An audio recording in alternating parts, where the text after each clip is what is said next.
Bonjour à tous. Vous écoutez actuellement les prédications de l'Arche de l'Éternel à Anvers, Église de Dieu en Belgique. Nous espérons que cette parole vous bénira. Que Dieu vous bénisse.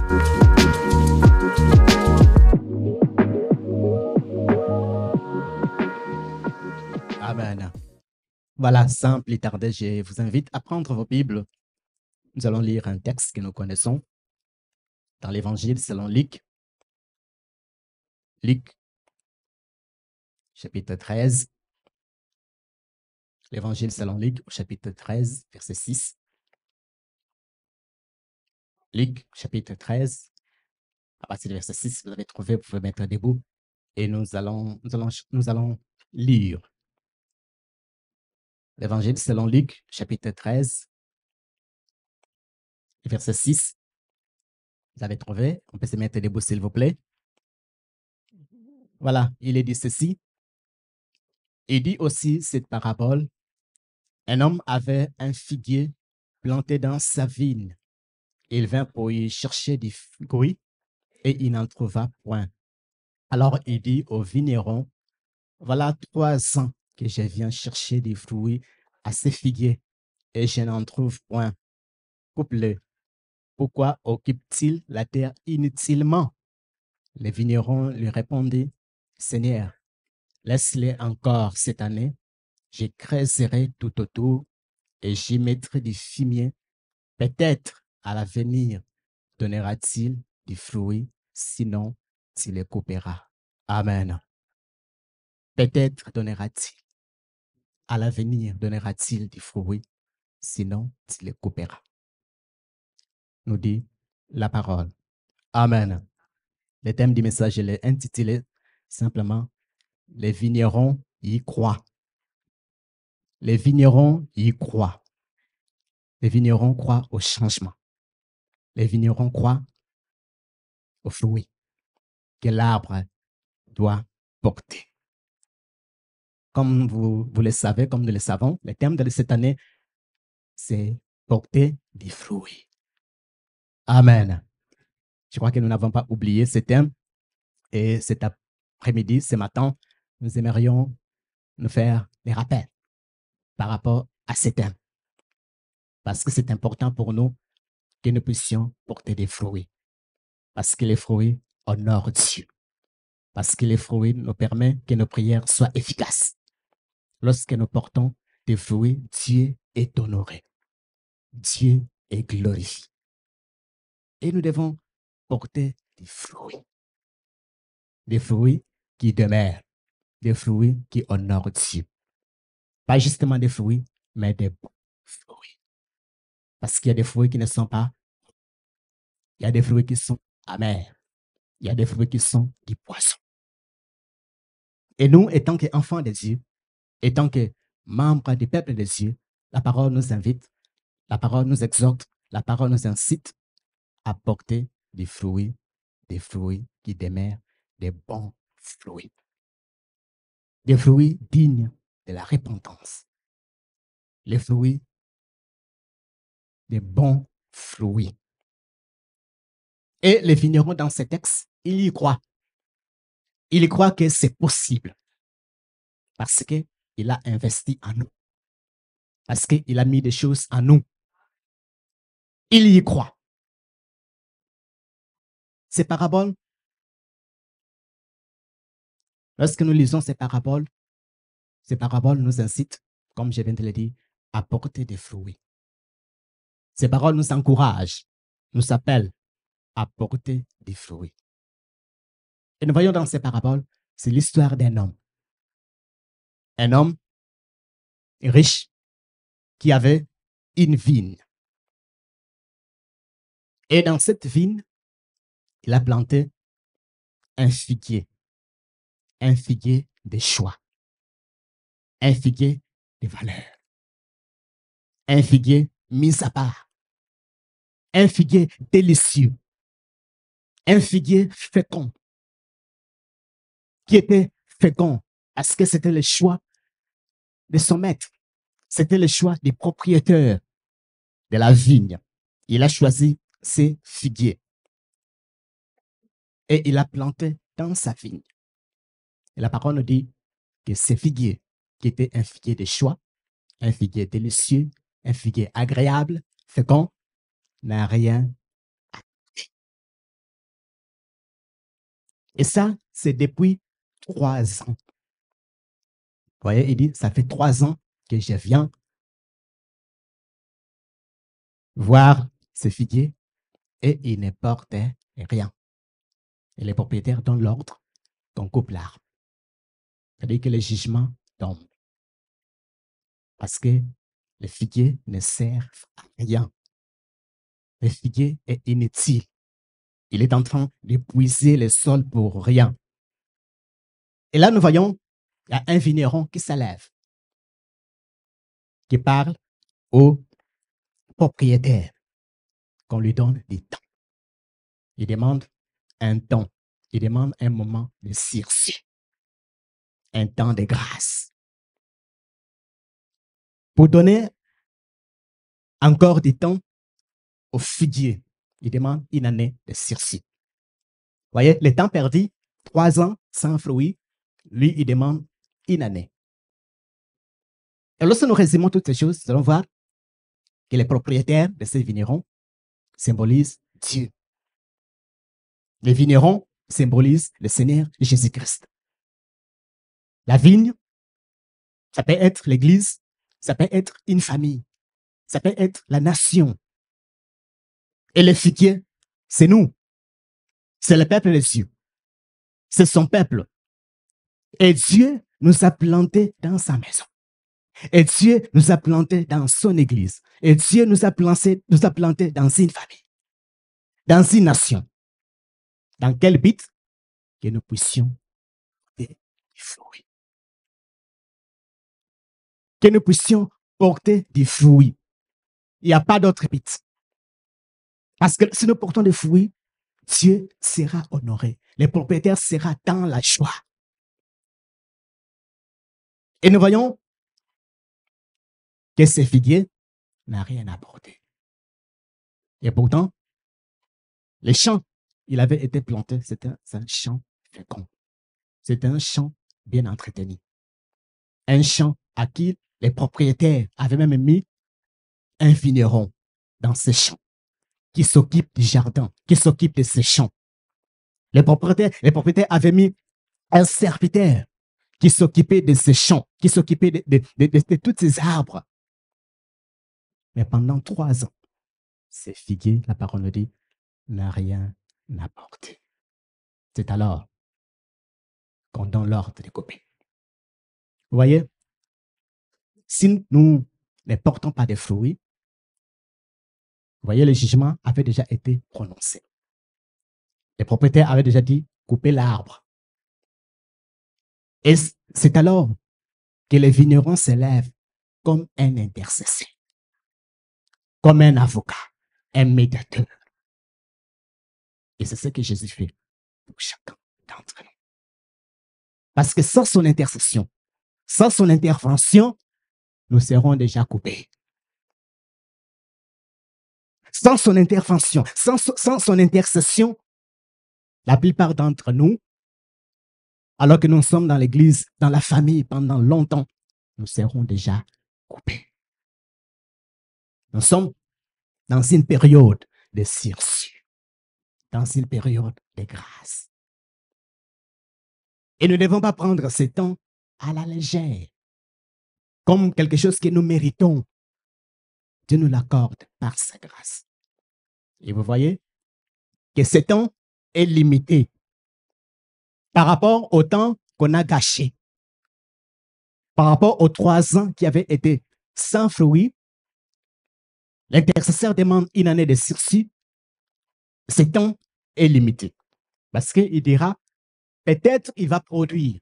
Et s'il ne produit pas, c'est-à-dire malgré son intercession, malgré ce qu'il fait, si nous ne prenons pas la décision nous-mêmes de porter des fruits, son intercession restera vaine. Parce qu'il ne va pas prier toute éternité. Il ne peut pas retenir la colère de Dieu pour toute éternité. Il ne peut pas retenir la sentence de Dieu toute éternité. Un jour, Dieu sera obligé de couper. Dieu sera obligé de faire quoi? De juger. Donc, c'est à nous que la responsabilité revienne, que nous puissions prendre des décisions, que nous puissions le dire non. Il y a des années, j'ai gâché beaucoup de temps dans des futilités. J'ai gâché beaucoup de temps à ne pas apporter de fruits ou apporter des mauvais fruits. Des fruits qui détruisent, des fruits qui empoisonnent des vies des gens, des fruits qui empoisonnent des couples, des fruits qui empoisonnent des familles. C'est un temps où je me dis non, il faut que ces processus s'arrêtent. Et c'est notre décision. Pourquoi? Parce que malgré l'amour, parce que nous voyons que les vignerons ont l'amour pour cet arbre. Malgré cet amour qu'il peut avoir pour cet arbre, il ne peut pas aller au-delà de notre volonté. Il est limité par notre volonté. Si nous ne cédons pas notre volonté à sa volonté, ça ne servira à rien. Son intercession ne servira à rien. Aussi, nous campons sur notre position dans l'incrédulité. Malgré l'amour qu'il a pour nous, malgré l'intercession, malgré ces murs qu'il peut construire entre nous avec Dieu pour que Dieu ne nous frappe pas, si nous ne cédons pas notre volonté à sa volonté, ça ne servira à rien. Et c'est sur ça qu'il faut réfléchir. Ça fait combien de temps Dieu te visite? Ça fait combien de temps Dieu te visite au travers de sa parole? Ça fait combien de temps Dieu te visite au travers peut-être des épreuves de la vie, au travers de ce que tu vois dans le monde. Le monde court à sa perte. Ça fait combien de temps Dieu te visite au travers des interventions, des miracles, des prodiges qu'il opère dans ta vie, autour de toi? Ça fait combien de temps Dieu t'a visité? Et combien de fruits as-tu? Ou quel genre de fruits as-tu porté? Des bons ou des mauvais? Si c'est des bons, cela honore Dieu. Si c'est des mauvais, ça n'honore pas Dieu. Comme je l'ai dit, il y a des bons fruits, il y a des mauvais fruits. La méchanceté, c'est des mauvais fruits. Les critiques, la jalousie, la haine, toutes ces choses, ce sont des fruits. Et ces fruits n'aident personne. Et ces fruits ne donnent la vie à personne. Ne procurent du bien à personne. Ça fait que détruire. Voyez, le figuier a été planté dans la vigne, mais pendant 3 ans. Ça fait combien de temps j'écoute la parole de Dieu? Ça fait combien de temps je suis dans la famille, je suis dans la société, là où Dieu m'a planté? Ça fait combien de temps Dieu m'interpelle sur les mêmes choses, mais je campe sur ma position?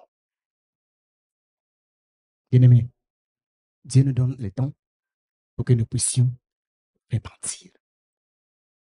Dieu donne des temps que nous puissions nous repentir. S'il demande aux incroyants de se repentir, il demande à nous croyants de faire quoi? De porter des fruits. Et ces fruits, les fruits qui demeurent, les fruits qui l'honorent, les fruits qui témoignent l'authenticité de notre foi en Dieu. Les fruits qui montrent que non, celui-là, il a cru en Dieu. Ce n'est pas des apparences, ce n'est pas des titres. Ce n'est pas des titres, des apparences, des noms qui prouvent que nous appartenons à Dieu. Mais c'est des fruits. Des fruits de l'amour. Des fruits de la crainte de Dieu. De la sanctification. De la justice. De l'honnêteté. Être honnête. Ce sont ces genres de fruits qui honorent Dieu. Qui glorifient Dieu. Pas des fruits de mensonges. Pas des fruits de vol. Pas des fruits de tricherie. Cela n'honore pas Dieu. Alors, combien de temps? Et combien de temps Dieu va encore te parler? Pour combien de temps tu vas encore camper sur ta position? Alors que l'ordre a déjà été donné depuis longtemps. Coupe-le. Parce qu'il ne sert à rien. Il est inutile. Il dit, coupe-le. Pourquoi occupe-t-il la terre inutilement? Il occupe la terre, et c'est-à-dire, à la place où il est planté, on devait planter un autre arbre. Et cet arbre aurait porté des fruits. Donc, lui, il est planté et il ne produit rien, à part peut-être des feuilles. Il est bien décoré. Il a des décorations, il a des titres, il a des feuilles. Dieu ne l'a pas planté, ou les propriétaires ne l'ont pas planté là pour la décoration ou pour l'ornement. Le propriétaire l'a placé là pour porter des fruits. Bien-aimé, Dieu ne nous a pas plantés dans l'église, dans la famille, pour la décoration. Dire que j'ai fait partie des membres intels, je fais partie de telle église, que si à l'arche on est 20, tu es compté dedans, que nous à l'arche on est à 20. Dieu nous a plantés ici pour porter des fruits. Des fruits qui font du bien à ton voisin, à ton frère, à ta sœur. Nous, parfois, quel genre de fruits que nous portons? Nous portons les fruits de la destruction. Et c'est des fruits qui empêchent que les autres puissent progresser. Et c'est ce que l'arbre a fait, qui ne porte pas de fruits. Il a beaucoup de feuilles, et à part son ombre qu'il projette, il empêche les autres arbres de croître, de grandir. Bien-aimé, la parole nous incite à réfléchir. Le propriétaire a dit, 3 ans. Ça fait 3 ans que je viens. Vous voyez, ce propriétaire est patient, est persévérant. Il vient l'année passée, pas de fruits. Il revient encore l'année prochaine, pas de fruits. Il revient encore. Il est patient, il est persévérant. Parce qu'il s'est dit non, peut-être l'année passée, il n'a pas produit, cette année, il va produire. Il est sûr et il arrive dessus, pas de fruits. Et il revient encore, pas de fruits. Il revient encore pendant 3 ans, pas de fruits. Et là, il prend la décision. Il dit, coupez-le.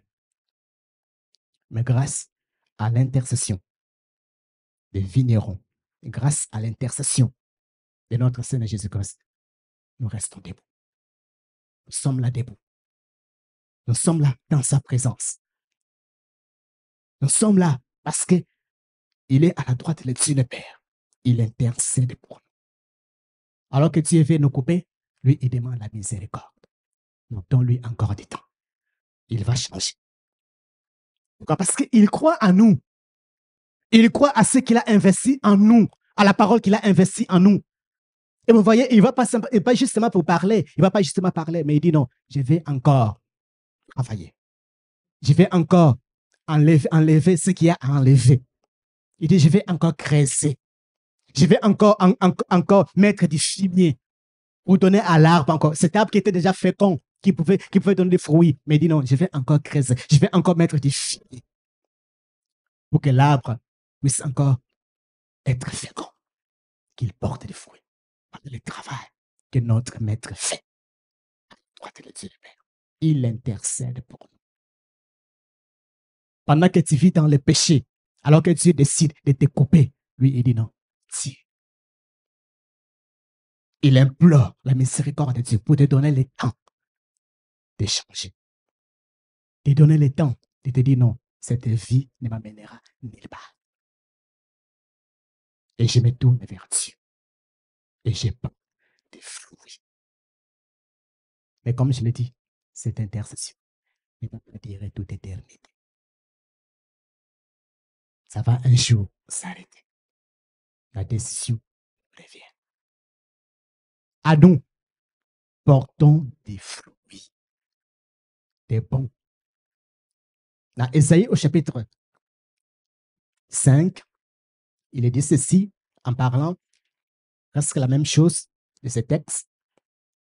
Ésaïe chapitre 5, verset 1er. Ésaïe dit, je chanterai à mon bien-aimé les cantiques de mon bien-aimé. Sur sa vigne, mon bien-aimé avait une vigne sur un couteau fertile. Il en remua le sol, ôta les pierres et y mit un plat délicieux. Il bâtit une tour au milieu d'elle et il creusa aussi une cuve. Puis il espéra qu'elle produirait des bons raisins, mais elle en produit des mauvais. Maintenant donc, habitants de Jérusalem et hommes de Juda, soyez juges entre moi et ma vigne. Qu'ai-je fait encore à faire à ma vigne que je n'ai fait pour elle? Il dit, qu'est-ce que je n'ai pas fait pour elle? Pourquoi, quand j'ai espéré qu'elle produirait des bons raisins ou des bons fruits, en a-t-elle produit des mauvais? Je vous dirai maintenant ce que j'ai fait, je vais faire à ma vigne. J'en arracherai la haie pour qu'elle soit ôtée. J'en abattrai la clôture pour qu'elle soit foulée aux pieds. Je la réduirai en ruine. Elle ne sera plus taillée ni cultivée. Les ronces et les épines y croîtront. Et je donnerai mes ordres aux nuées afin qu'ils ne laissent plus tomber la pluie sur elle. Verset 7. La vigne de l'Éternel, les armées, c'est la maison d'Israël. Et les hommes de Juda, c'est les plans qu'il chérissait. Il avait espéré de la droiture. Et voici le sang versé. Il avait espéré de la justice. Et voici des cris de détresse. Voilà la déception du maître, du propriétaire. Il avait espéré. Il a planté cette figue dans un bon endroit où il est bien arrosé, où il est bien entretenu. Et lorsqu'il arrive, il a produit des mauvais fruits. Des fruits que les maîtres n'attendaient pas. Cet après-midi, la parole nous incite, nous invite à réfléchir. Ça fait combien d'années? Ça fait combien d'années, comme je l'ai dit, Dieu me parle. Ça fait combien d'années je suis dans l'église? Ça fait combien d'années je suis dans ma famille? Qu'est-ce que je porte de bon dans l'église? Qu'est-ce que je porte de bon dans ma famille? La société. Parce que la vie, ce n'est pas simplement l'église, c'est aussi votre famille. Là où Dieu vous a établi. Dieu ne nous a pas établis au hasard. Ce n'est pas par hasard que vous êtes né dans cette famille. Ce n'est pas par hasard que vous êtes né noir. Ce n'est pas par hasard que vous êtes né blanc, long, court. Ça n'a pas d'importance. Dieu vous a voulu comme ça. Et Dieu a choisi l'endroit où vous allez croître, où vous allez grandir, avec des fruits. Mais parfois, vous détruisez le même endroit. Là où Dieu vous arrose, vous la détruisez. Là où Dieu veut que vous puissiez porter des fruits, vous critiquez. Vous détruisez votre famille. Détruisez votre église. Et pourtant, nous sommes censés porter des fruits.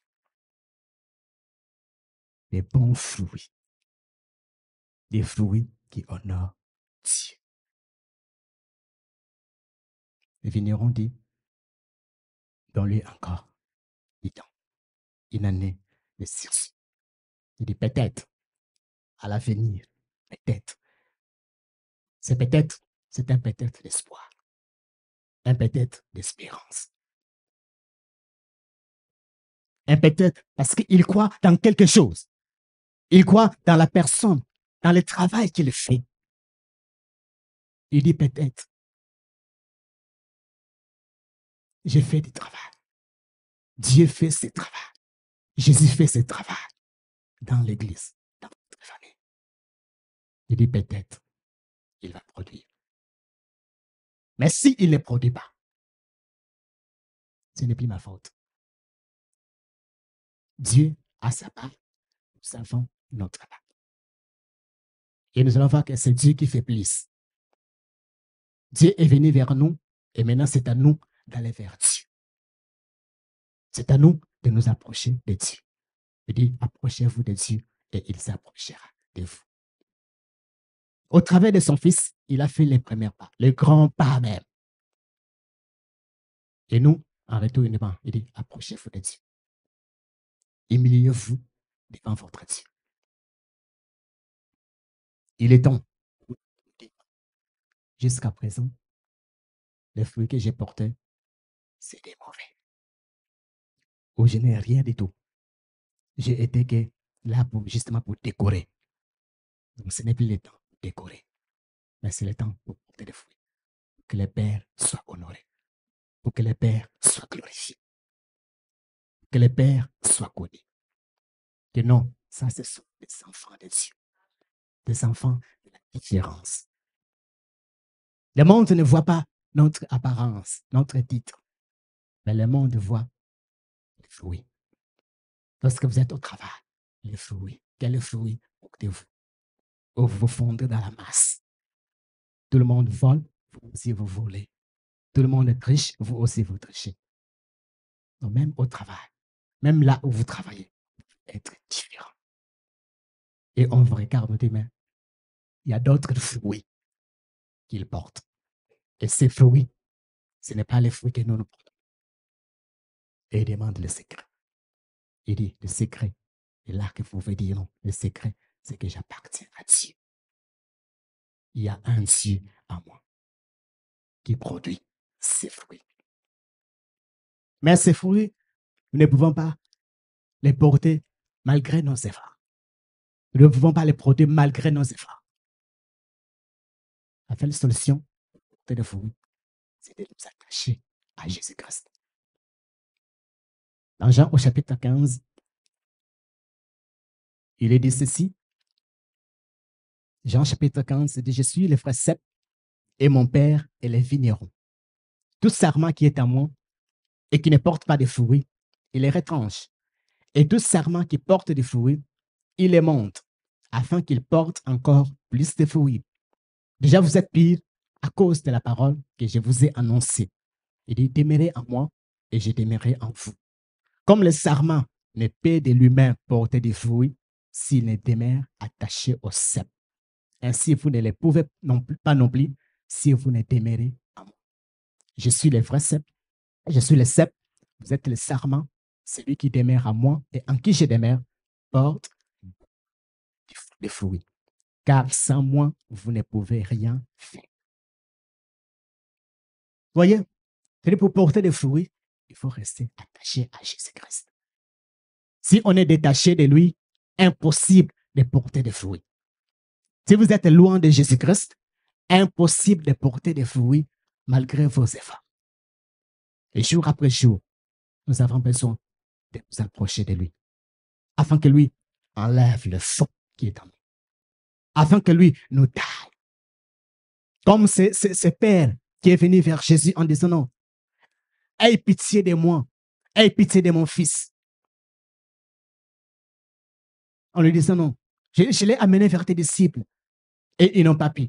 Mais si tu paies quelque chose, il vient à notre secours. Jésus lui dit, si tu paies, et là il crie, viens au secours de mon incrédulité. Et je vois que jour après jour, ils vont nous approcher de Dieu en disant non, viens au secours de mon incrédulité. Viens au secours de ma stérilité, de ma vie sans fruit. Viens au secours de ma vie avec des mauvais fruits. Parce que je vais porter des bons fruits, des fruits qui t'honorent. Comme disait David, ne m'enlève pas ton esprit. Nous avons besoin de nous attacher à lui. Nous avons besoin de nous accrocher à lui. Car c'est lui qui produit en nous des fruits qui demeurent. Sans fruits. Mais il est possible, pendant le temps de grâce, pendant le temps qui nous reste, de les porter. Si nous nous attachons à Jésus-Christ, si nous nous attachons à Dieu, les véritables vignerons, c'est lui. Les véritables vignerons qui intercèdent pour nous, c'est lui. Les véritables vignerons qui croient en nous, c'est lui. Tout le monde peut ne pas croire en nous. Tout le monde peut voir notre vie passer en disant non, peine perdue. Mais lui, il croit en nous. Il dit non, malgré ce qui s'est passé dans le passé, c'est encore possible que quelque chose change. C'est encore possible que sa vie change. C'est encore possible qu'il devienne une nouvelle personne. Oui, c'est possible si nous nous attachons à ce Dieu, à ce Jésus. Il ne nous met pas dehors. Même pendant ces temps qui nous restent, pendant ces temps de grâce qu'il nous accorde d'une année, ces temps de sursis, alors que nous avons perdu 3 ans, où nous n'avons rien apporté, rien porté, pas de fruits. Et pendant ces temps, si nous venons à lui, si nous nous attachons à lui, si nous disons non, je t'abandonne ma vie, je t'abandonne mes rêves, je t'abandonne ma vie sans fruits, viens à mon secours. Je vais m'attacher à toi, je vais m'accrocher à toi. Il viendra à nous. Si nous refusons cette vie sans fruits, en disant non, je vais faire ta volonté. Je vais abandonner ma propre volonté. Mais je vais faire ta volonté. Je vais faire ta volonté, ce que toi tu veux. Il viendra vers nous. Mais si nous restons sur nous campons sur notre position, il n'y aura que des mauvais fruits. Il n'y aura que la méchanceté. Il n'y aura que la jalousie. Alors ces fruits n'honorent pas Dieu. Les vignerons y croient. Jésus y croit. Est-ce que vous y croyez? Il croit en vous. Il croit ce qu'il a investi en vous. Est-ce que vous croyez en ce que Jésus a investi sur vous, dans votre vie, pour que vous puissiez porter des fruits, que nous puissions porter des fruits? Il est temps de dire non. Je vais plier ma volonté à la volonté de Dieu. Pas ma volonté, mais ta volonté. Pas la volonté de la chair, mais la volonté de l'esprit. Pas ce que moi je veux, mais ce que Dieu veut. Il est temps pour nous de dire non, je vais aligner ma vie sur la parole de Dieu. Je vais aligner mes décisions sur la parole de Dieu. Si la décision que je prends, ce n'est pas en fonction, ça n'a rien à voir avec la parole de Dieu. Je cède ma volonté à la volonté de Dieu. Je cède ma décision à la parole de Dieu. Et il est temps pour nous de marcher selon l'esprit. De dire non, jusque-là, j'ai marché selon la chair. Et qu'est-ce que ça a apporté? Ça détruit que des vies. Ça détruit que des couples. Ça affaiblit des gens.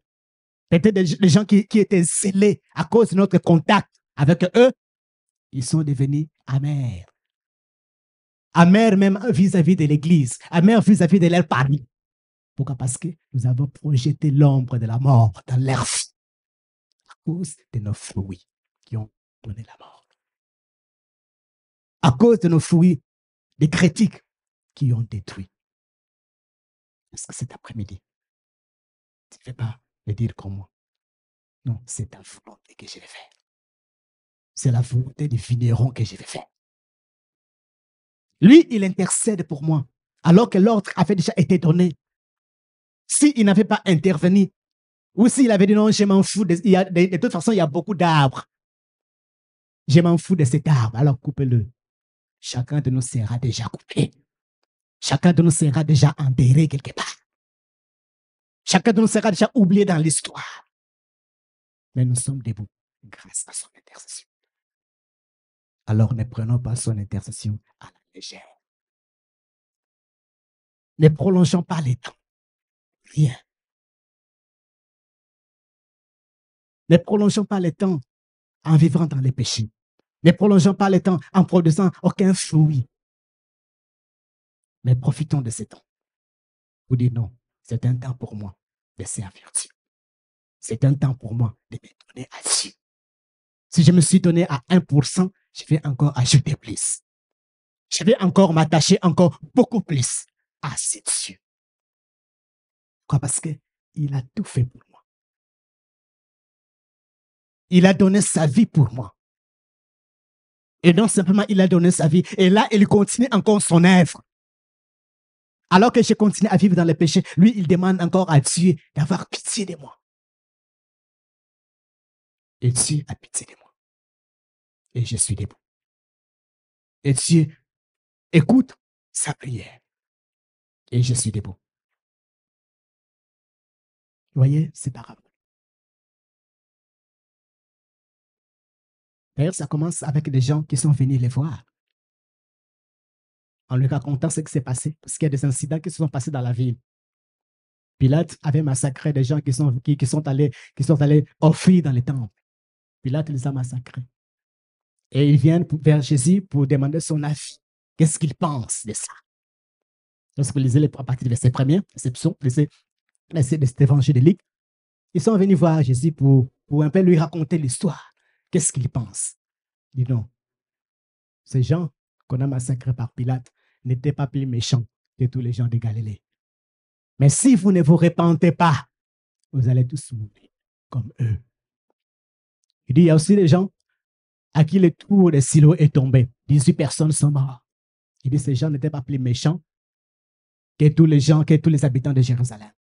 Mais si vous ne vous repentez pas, vous allez tous mourir. Et c'est alors qu'il leur donne l'illustration de cette parabole. Que nous devons porter des fruits. Pourquoi? Parce que le propriétaire est fatigué des mauvais fruits ou des manques de fruits. Et il a déjà donné l'ordre. Mais nous vivons par sa grâce. Nous vivons parce qu'il a intercédé. Nous vivons parce qu'il a prié. Il a prié pour donner le temps de produire des bons fruits. Est-ce que tu les portes? Est-ce que tu prends la grâce de Dieu en vain ou tu te dis non, j'ai encore du temps? Je le dis souvent, le temps n'est pas à nous. Le temps qui nous est accordé, c'est le temps présent. C'est maintenant. Ce n'est pas après l'église. Parce qu'on ne sait pas ce qui va arriver après l'église. Ça, c'est Dieu qui sait. On est ici, on sait ce qui se passe ici. Mais ce qui va se passer après, c'est Dieu qui le sait. Et c'est en ces moments, c'est en ces temps que je dois décider de ma vie. Je dois m'accrocher à ce Dieu ou je vais rester dans la merdie. Est-ce que je dois pardonner mon frère en obéissant à la parole de Dieu ou je dois garder mon rancœur ou je dois garder les prisonniers qui, non, il doit rester là. Il est temps pour nous de porter des fruits. Quel genre de fruits porter dessus jusqu'en ce jour? Ou combien de visites le maître va encore faire? Combien de paroles qu'il va encore te donner? Combien de révélations qu'il va encore te montrer? Combien de épreuves qu'il va encore te montrer qu'il t'aime? Il pense à toi. Il pense à ton bonheur. Il pense à ton bien-être. Tout ce qui se passe dans le monde, que ce soit les guerres, que ce soit des bonnes choses, c'est pour nous avertir que ce monde ne nous appartient pas. Que ce monde n'est pas à nous. Un jour, nous allons les quitter. Parce que notre cité est céleste. Notre cité, c'est le ciel. Et c'est à cela que nous nous préparons. C'est à cause de cela que nous portons des fruits. Parce que le monde, ce n'est pas à nous. Dans ce monde, nous sommes des passagers. Nous sommes venus et nous allons passer. Mais le monde qui nous attend est céleste. C'est pour cela, nous devons nous accrocher beaucoup plus à ce qui est céleste. Parole de Dieu. Oui, c'est bien d'avoir tous les biens dans ce monde. Mais tous ces biens vont laisser. Tous ces biens, nous allons les laisser. Peut-être nous allons les laisser à des gens qui vont les gaspiller. Et pourtant, nous avons travaillé. Nous avons donné notre temps. Nous avons donné notre énergie. Nous avons négligé beaucoup de choses. Nous avons négligé beaucoup de choses. C'est des choses qui vont rester. C'est des choses déjà peut-être qui ne vont même pas bien les gérer. Bien-aimés, ça va nous pousser à réfléchir et à travailler beaucoup plus pour notre éternité que pour la terre. Les fruits. Visite sans fruits. une année de grâce. Et profitons de cette année. Le maître, il croit en vous. Les vignerons croient en vous. Il a mis quelque chose en vous. Et il y croit que c'est possible. S'il dit que c'est possible, c'est que c'est possible. Si lui, il pense que c'est possible que tu puisses porter des fruits, que je puisse porter des fruits, c'est que c'est possible. C'est à nous de nous donner. C'est à nous de nous libérer. C'est à nous de nous accrocher à ce Dieu. Cet après-midi. Ne fais-tu pas de décider une fois pour toutes? Ne fais-tu pas mettre fin au mascara, aux apparences, aux choses de la terre, aux œuvres de la chair, au péché? Est-ce que ce matin, ce n'est pas le temps pour toi, pour moi, de dire non, j'ai gâché beaucoup de temps dans des futilités, dans des blabla inutiles. Et qu'est-ce que ça m'a apporté? Ou qu'est-ce que ça a apporté autour de moi? Des divisions, de la haine, de la jalousie, de toutes ces choses, des œuvres de la chair. Est-ce que c'est un... Je vais dire non. Cette parole me concerne. Il faut que j'arrête. Il faut que j'arrête le virus. Je vais suivre la parole de Dieu. Je vais marcher selon les principes de la parole de Dieu. Parce que le temps n'est pas bon.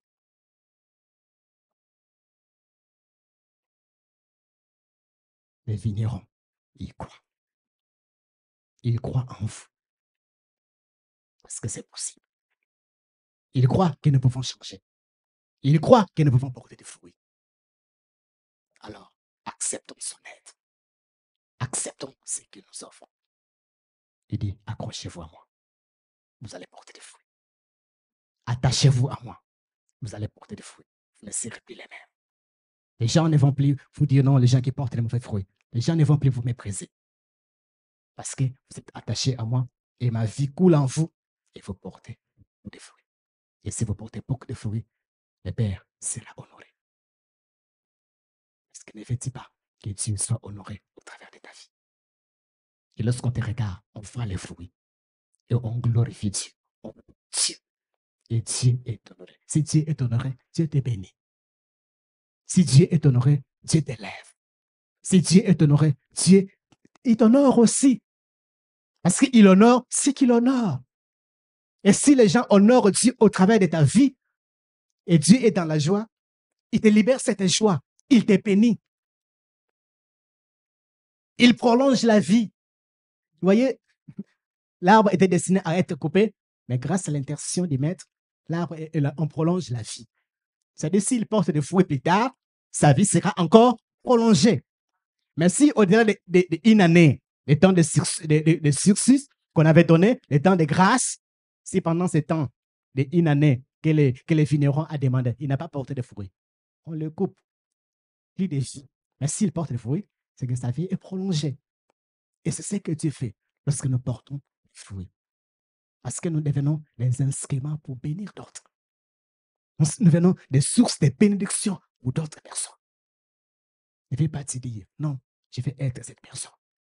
Je vais être cet arbre qui fait du bien, qui porte des bons fruits, qui fait du bien autour de moi, qui fait du bien dans ma famille, qui fait du bien dans l'église.